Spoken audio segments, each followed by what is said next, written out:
मेरे इस्लामी प्यारे भाइयों और बहनों, अस्सलाम वालेकुम। कौन सी लड़की या लड़का शादी के लिए बेहतर है? इमाम अली की खिदमत में एक शख्स आया और अर्ज़ करने लगा, या अली इब्ने अबी तालिब, मैंने अपनी बेटी की शादी करवाई लेकिन चंद ही माह में वो शादी टूट गई। आजकल लोगों का पता नहीं चलता, बाजार तो बड़े अच्छे लगते हैं लेकिन रिश्ते रखने के बाद असल चेहरा ज़ाहिर हो जाता है।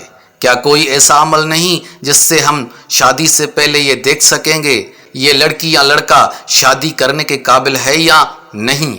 इस पर हजरत इमाम अली ने फरमाया, अगर तुम अपनी बेटी के लिए रिश्ता देख रहे हो तो तुम लड़के में ये देखो जो लोग इससे मर्तबे में कम हैं, हैसियत में कम हैं, अगर उनकी इज्जत करता, उनका ख्याल रखता है तो समझ जाओ ये जिंदगी में एक अच्छा शोहर बनेगा और अपनी बीवी का भी ख्याल रखेगा।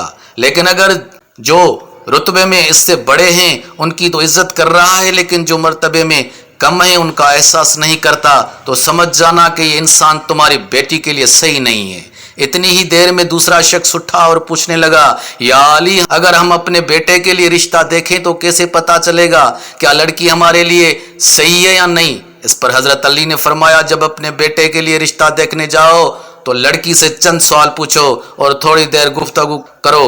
अगर लड़की सिर्फ अपनी खूबियां बयान करती और हर बात पर अपनी तारीफ करती रहती है तो समझ जाना ये लड़की खुद पसंदी के दलदल में गिरफ्तार है। लेकिन अगर लड़की अपने घर वालों की बात करे, अपने वालिदैन की बात करे, तो वो लड़की आने वाले वक्त में किसी भी इंसान के लिए अच्छी बीवी साबित हो सकती है। और अगर कोई इंसान इन दोनों अमाल के बाद भी घबराने लगे और फैसला न कर सके तो वो घर आके 27 मरतबा सूरह कौसर पढ़े और सो जाए। अगर ख्वाब में खुशहाल या वो लड़का अच्छे लिबास में नजर आए या वो लड़की अच्छे लिबास में नजर आए तो वो इंसान समझ जाए कि ये रिश्ता मुबारक साबित होगा। लेकिन अगर ख्वाब में आग या शैतानी मनाजिर या खून या इस लड़की या लड़के के खराब रूप देखे तो फिर वो रिश्ता बेहतर साबित नहीं होगा। देखने और सुनने का बहुत बहुत शुक्रिया।